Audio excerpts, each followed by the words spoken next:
Hey everybody, and welcome to Teaching Tilt Brush. And today we're going to be teaching about doing mixed reality using Tilt Brush. So just what I'm doing right now, putting a person and normal camera view mixed into the virtual reality. We've already talked about the software that you need to use. What are the programs you're going to need to make all this happen?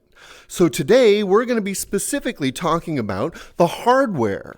What are the physical pieces you're going to need to purchase and use to do this type of streaming, to do this type of online mixed reality?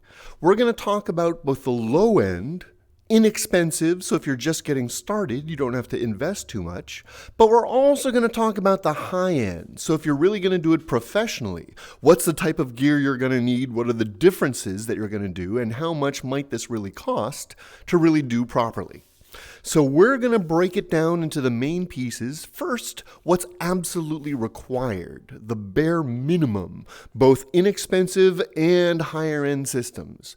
Then we're going to add what are more optional things you can do that can improve your video streams. So while it's not required to get things like extra lighting, we will be talking about that to see what you can get into and what you can do to make your visuals look sharper, look brighter, that type of thing. So we're going to start off with the most obvious part about the hardware you're going to need for streaming, and that is the PC itself. What kind of computer are you using? So this side we're going to talk about the low-end systems, so it can be inexpensive just for starters. And on this side, we're going to compare it to the high-end systems. So if you do have money to burn, or if you want to do this for a business to make sure things look proper, this is the type of thing you're going to be getting into, both the low end and the high end. For the computer itself, for the PC, you could go Windows or Mac, that type of thing. We're not here to do a product review, but on the low end, you may be tempted to go on the PC side with something like an i3 processor. That really can start to bog down, because as you're doing streaming, especially virtual reality streaming, the computer is actually doing 4 different outputs of your video. One for each eye in your headset, one for the main screen on your computer, and one for this live compositor screen coming out of the software. So an i3 brain really can't cut it. So really we're talking about i5 or the equivalent in AMD or an iMac or a MacBook Pro. That's about as low end as you want to get. i7, i9, now we're talking power to burn, power to spare. With an i5, if you're doing a very complicated game, there may be hesitation, there may be lag, less likely on the higher end system, especially depending on the compositor software you're using. Now, what's interesting about lag in mixed reality? The system will lag your headset first and the stream second. So you will see more lag than the viewers online do, mostly because the headset's getting a double input from your video card. So even if you do start to see some chop in your headset, it doesn't mean the stream itself has been interrupted. But that's only going to happen when we're getting into our lower end systems. For processor i5, for memory, if you go less than 8, it's not going to go very well at all. But that's just normal for running a VR system. That's really the bare minimum. Ideally, you want to go at least 16 or more. 32 is even better, depending on the programs you're doing. So something simple, like Tilt Brush, with a small picture, doesn't need nearly as much memory power. That's why the Quest can do it so well. But if you're going to do much larger pieces, especially with streaming, RAM will be very important and can be a more important barrier for chop and lag than the processor itself. So RAM is something you shouldn't really skimp on. I'd like to push that up to 16 since it's not expensive an upgrade. That should be one of the things you upgrade, even before things like an SSD. SSD won't really affect this that much unless you're actually streaming screaming to record. Then an SSD will give you a little bit of a smoother, faster transfer. Excuse me. So we've got the machine, brain, RAM, low end, high end. part of this is also going to be the video card, the GPU. The GPU on low end. For you NVIDIA fans, you can do this on a 970. It is possible. This is living proof.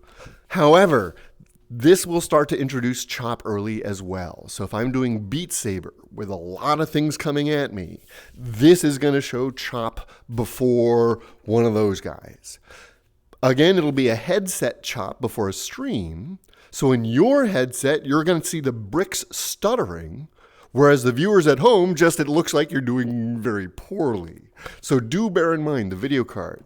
This is NVIDIA for the AMD Radeon users.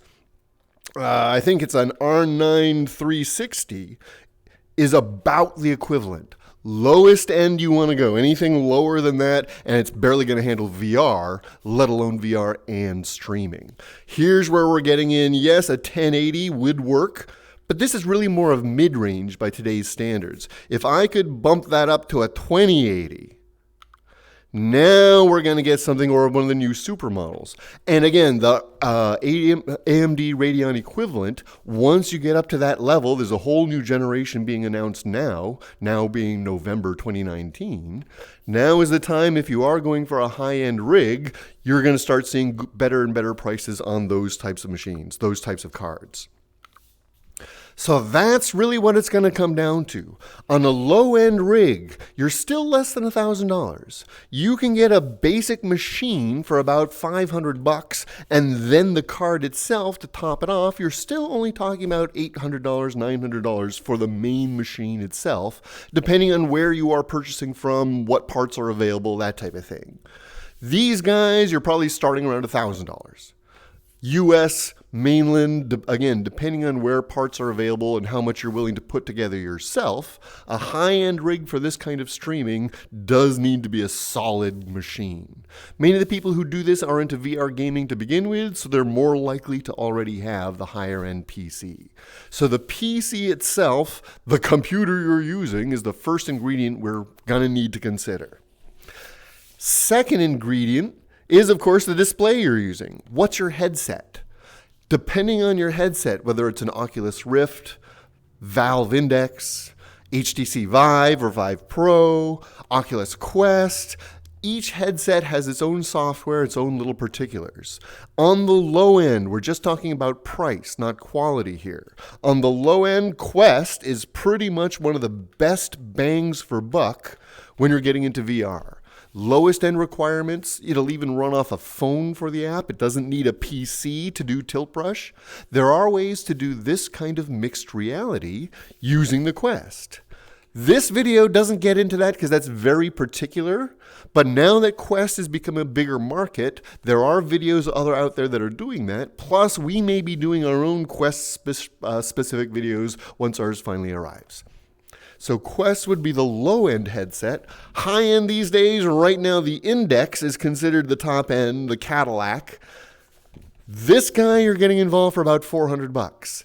This guy, you're not coming out for less than $1,000 unless you already have some of the other components. It is compatible with the older HTC Vive systems. So if you already have lighthouses and controllers and things, you can get this guy piecemeal. If you get the whole kit at once, it's available through Steam for about $1,000, not including shipping. But it's one of the best. Highest quality, highest power. We are using this just so that we can make sure we have the smoothest transaction going there right now. Not required, but so much fun. PC headset.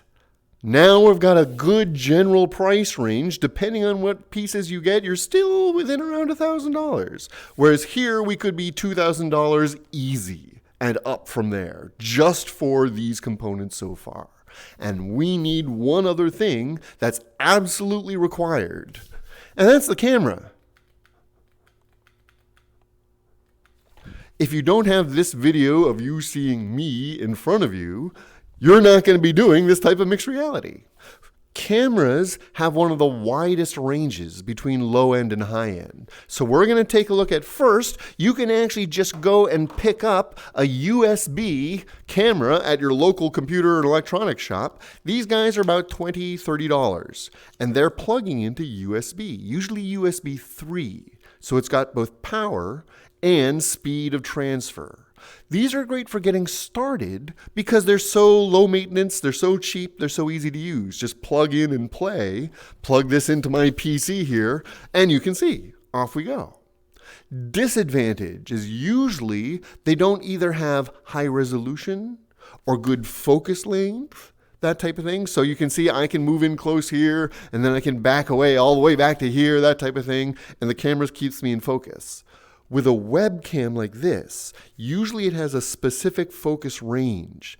And if you go too far or too close, it's hard for the system to pick you up properly. But they're cheap, they're easy, they're good to use.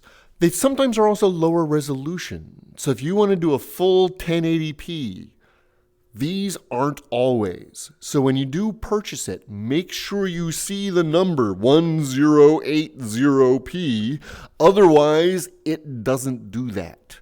And if your camera doesn't pick up the quality you want to do, it's never going to look good. Especially if you want to do it on full screen, that type of thing, you do need these higher resolutions. Let's get rid of you. I can just use the quick menu for that.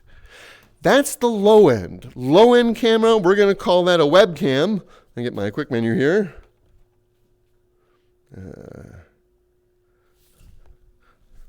Quick menu doesn't want to come up, so we'll use this way.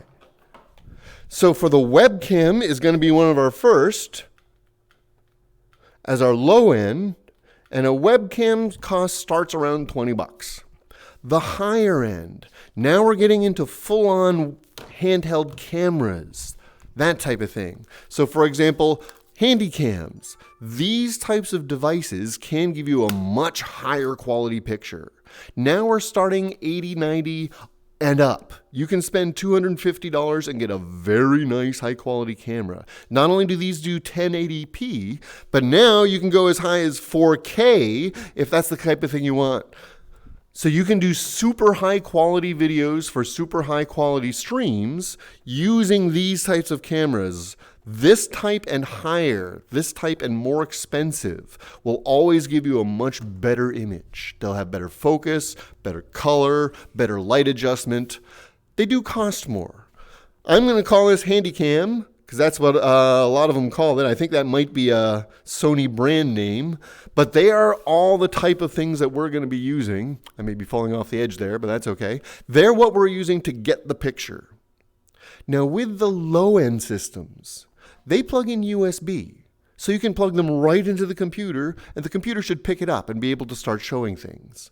Once we get to this type of device, if you look at my little Handycam here, it does not have USB out. One option would be record it to its card. That's kind of cumbersome because now we're transferring files and we need other software to put things together. In order to use the compositor, I do want this plugged into the computer. Most computers will have an HDMI out, not an HDMI in. And that's where for the high end, if we're using Handycam, a piece of required hardware is going to be what's called a capture card. Capture, like to grab it. Webcams plug right into the computer, so the low end, this is not required. But high end, when you're using any type of standard video camera, a capture card gives you that HDMI in. There are two ways we could do a capture. One way that a lot of people like to do is with an internal card. They actually make a PCI Express that you can plug into your PC that gives you an HDMI in. These are nice because it's connected to your motherboard, so it's very fast. I could do a 4K capture, and with a good high-end computer, it'll run smooth as silk for both the video in my headset as well as the video I'm streaming, whether I'm streaming on live or recording it for later use. Now, the internal capture cards are nice, but not everybody has the slots, or not everybody wants to take apart their computer and tinker, so they do actually make external devices. Here's one called an Elgato HD60 capture Card. These guys are available from a variety of sources. There are other brand names, there are other companies, but basically it has multiple inputs and outputs. So I could take an HDMI line from the camera and plug into this device. And then this device outputs through a USB 3. It needs to be USB 3. USB 1 and 2 don't have the speed for a good high-end 1080p 4K video. But USB 3 should keep up, USB-C a little better. But if you have any other type of inputs, outputs, these types of capture cards or capture devices will let you grab whatever input you want to plug it directly into the computer. Some of them even come with RCA, that type of thing, depending on what kind of device, depending on what kind of output. Capture card, HDMI in, absolutely required if we're doing that end system. So the low end, we're still starting around, say, 700, 1100, 1150 or so. To really, if you're starting from scratch, if you already have the computers and pieces, you don't need a lot extra just to get started. On the high-end system, we're easily into $3,000 if we're going for high-end components and high-end components. You don't have to go that far, but you can keep going if you need higher quality, larger field of view, 4K instead of 1080p, that type of thing. Sky's the limit, but it does show in the final output. So these are the bare minimum, and we're going to add one more element to make mixed reality a lot better. This one technically isn't required, but we're going to do this one. And that one is the green screen, the background. I may be getting lost in my fire here. Let's see how it looks. You guys can still see that. Green screen. It is the background that allows the compositor to separate me from the rest of the room. So it can just put me on top of Tilt Brush.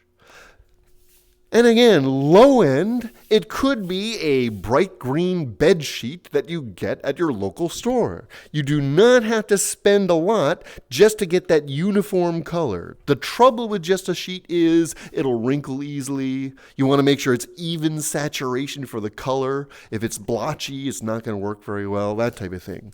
But you can start very cheap, very quick and easy. With a higher end screen, you can actually get what's called a whole green screen kit. And a green screen kit is basically, not only does it include the screen itself, you can see my invisible screen in the middle here, but the screen itself comes with a stand. So I can set it up whether it's a small one, sort of like a home movie projector screen, if I'm just doing a small area. This one happens to be 9 feet by 12 feet.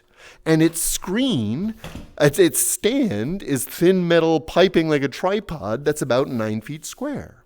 So it has a little extra feet at the bottom if I'm trying to get feet and ankles. So a green screen, now I perform in front of that screen, it allows the computer to easily separate me from one from the other. So a low-end screen might be something like that. A medium screen, as far as our quality and price goes, would be one of those 9-foot, 10-foot screens. That's big enough to get a nice area to work with. On the extreme end, you could, for example, we have a 20-foot by 10-foot area. So you can get a lot big range of motion going on here. We could do some action games, and you can see a lot of the field around us.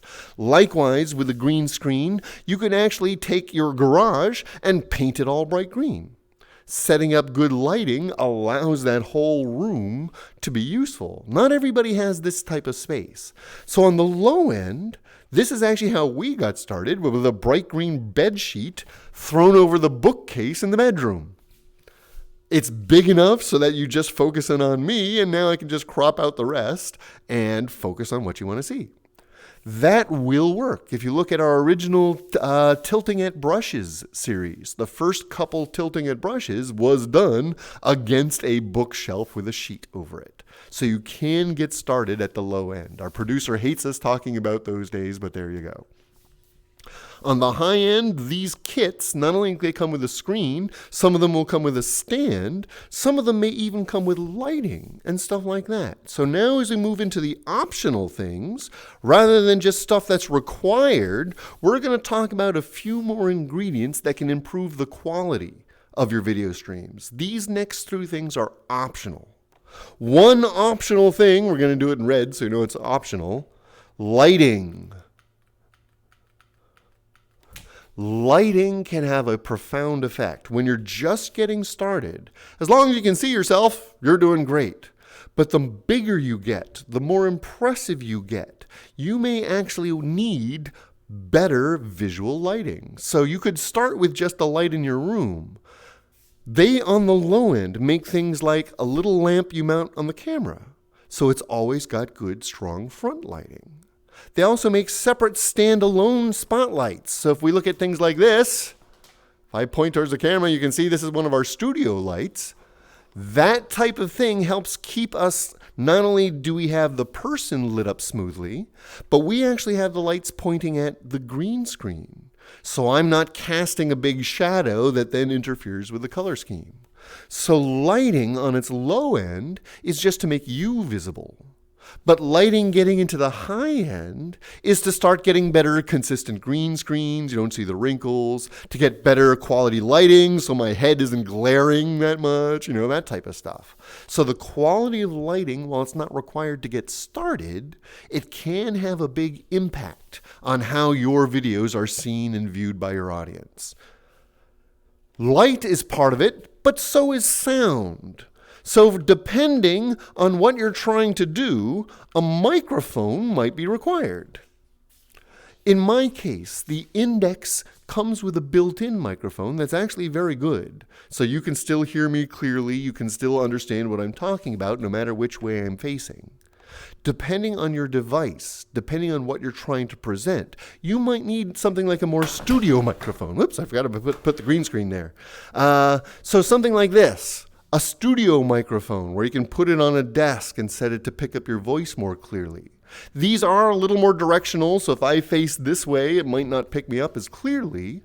But many of the higher end ones will also have settings, figure eights and things, so that you can pick up more sound from specific areas. Some of them will even come with software to help reduce background noise, that type of thing, so you don't hear air conditioner, that type of stuff. They are not required to get started, especially because many of these get going. And with a low end, you could start with a little wand mic or a headset microphone, that type of thing. But the higher end systems, like those Yetis and things like that, do produce better sound quality, so they can make your final output seem more professional and be easier to understand. So a good microphone isn't required, but it can make a big difference in the final output for a professional level video. This is what we're getting into if you want to do this type of streaming. We've got a lot of pieces that need to be connected. This is just the hardware. We have a separate episode about the software you need that coordinates all this. It's the compositor that takes these things and plugs it in here so that we can see what's going on. Our capture card is the hardware. The compositor was the software. So make sure you see that one to make sure you know what you're talking about once you've got all these pieces ready to go. We have one other episode we're also doing about the actual physical setup.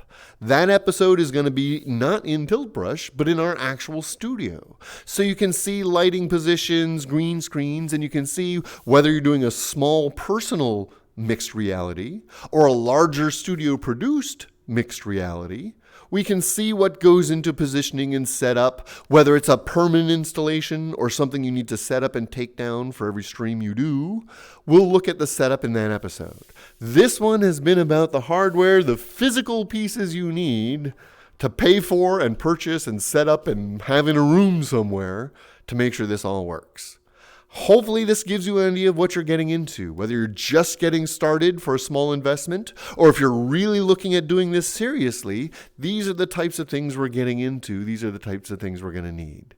I hope this was helpful. I hope you guys tell all your friends how interesting this is. I hope you subscribe so that every week you get more information directly. We've got a lot more information to give you. We're just getting started here. I hope you enjoy our teaching Tilt Brush and have fun out there, everyone.